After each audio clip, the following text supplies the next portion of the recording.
আসসালামু আলাইকুম। আজকে দুপুরে আমি চিকেন বিরিয়ানি করব।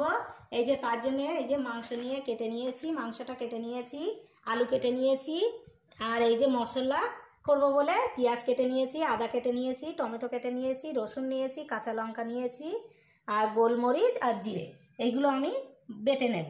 আর এই যে ব্রেস্তা করার জন্য পেঁয়াজ কেটে নিয়েছি, আর মাংসে এই যে ধনেপাতা দেবো বলে ধনেপাতাও নিয়ে নিয়েছি। আর এইদিকে আমার এই যে চালটাও ভিজানো হয়ে গিয়েছে, এই যে চালটাও ভিজানো হয়ে গিয়েছে, চালটাও এবারে চাপিয়ে দেবো আমি ভাতটা, আর ওইদিকে মশলাটা করে নেব, তারপরে আমি রান্নাটা চাপাবো।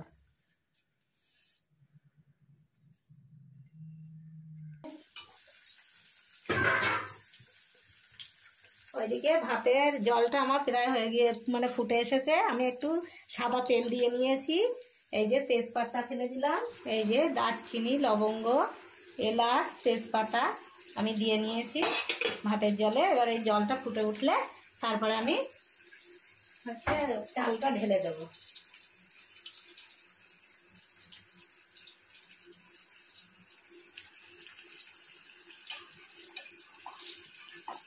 এই যে আমার আলুগুলো সব ভাজা হয়ে গিয়েছে, আমি তুলে নিয়েছি। এবারে এটাতে আমি এই যে মাংসটা চাপিয়ে দেবো, ওই তেলেই আমি মাংসটা চাপিয়ে দিচ্ছি। এই যে মশলাটা আমি করে নিয়েছি, সেই মশলাটা এই যে পরিমাণ মতো একটু লঙ্কার গুঁড়ো দিচ্ছি, লঙ্কার গুঁড়ো, লবণ, পরিমাণ মতো লবণ,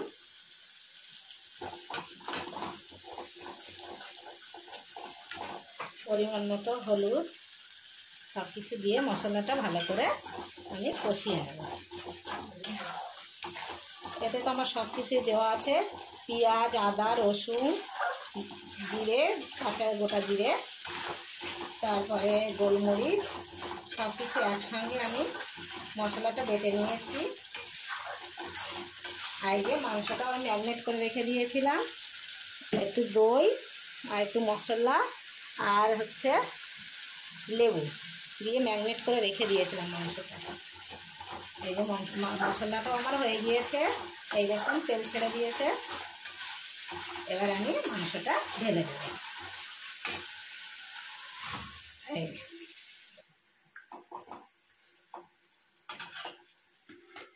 ওইদিকে ভাতের জলটাও আমার হয়ে গিয়েছে, এবার আমি চাল ঢেলে দেবো। জলটা ফুটছে, এবার আমি চালগুলো ছেঁকে ছেঁকে সব দিয়ে দেব। আর আমার এই চ্যানেলে আপনারা সব কিছু সব রকম রান্না দেখতে পাবেন, আপনারা সবাই দেখবেন, আর আমার একটু সবাই সাবস্ক্রাইব করে দেবেন, লাইক সাবস্ক্রাইব,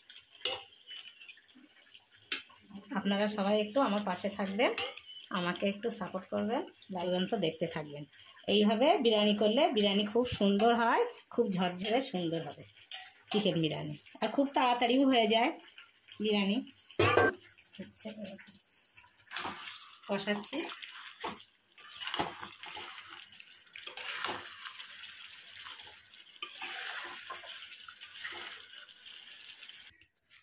এই যে এই দেখুন, এই যে আমার মাংস হয়ে গিয়েছে, এবার আমি ভাতটা মেশাবো।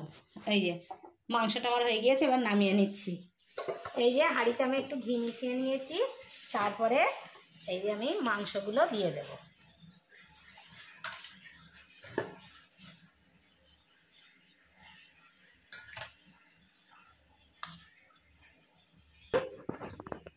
এই যে আলুগুলোও দিয়ে দিলাম, দিয়ে একটু এই যে মাংসের ঝোলটা একটু দিয়ে দিচ্ছি।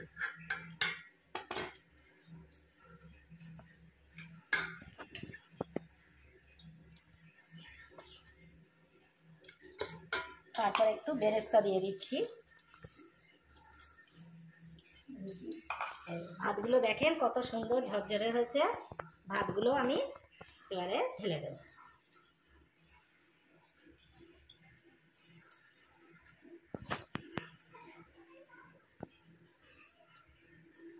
আর এইদিকে আমি এই যে দুধ নিয়ে নিয়েছি, এই যে দুধটা নিয়ে নিয়েছি, দুধে একটু এই যে মিঠা আতর, এই যে গোলাপ জল,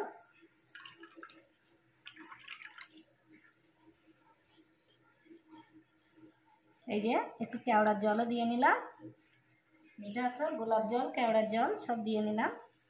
আর একটু কালার করার জন্য একটু জাফরানটাও দিতে হবে, অল্প একটু কালার নিয়ে আসার জন্য। এটাও আমি একটু নিচ দিক থেকে দিয়ে দেবো, কিছুটা নিচেই দেবো, কিছুটা উপরের দিকে দেবো। এই যে একটু ঘিও দিয়ে দিচ্ছি।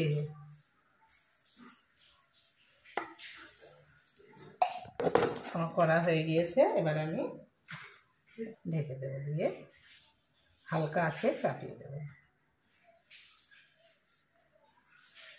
দমে দিয়ে রেখে দিয়েছিলাম এই যে বিরিয়ানিটা, এই দেখুন কত সুন্দর কালার হয়েছে আর কি সুন্দর গন্ধ। এই দেখুন বিরিয়ানিটা পুরো তৈরি হয়ে গিয়েছে, কত সুন্দর লাগছে দেখুন, একেবারে দোকানের কেনা বিরিয়ানির মতো। বাড়িতে এইভাবে তৈরি করে খেয়ে দেখবেন। আর আমার এই রান্নাটা যদি আপনাদের ভালো লেগে থাকে তাহলে আপনারা সবাই অবশ্যই লাইক সাবস্ক্রাইব করে দেবেন। আর যদি কারোর কোনো কিছু জানার দরকার হয় তাহলে আমার চ্যানেলে কমেন্টস করে সবাই জেনে নেবেন।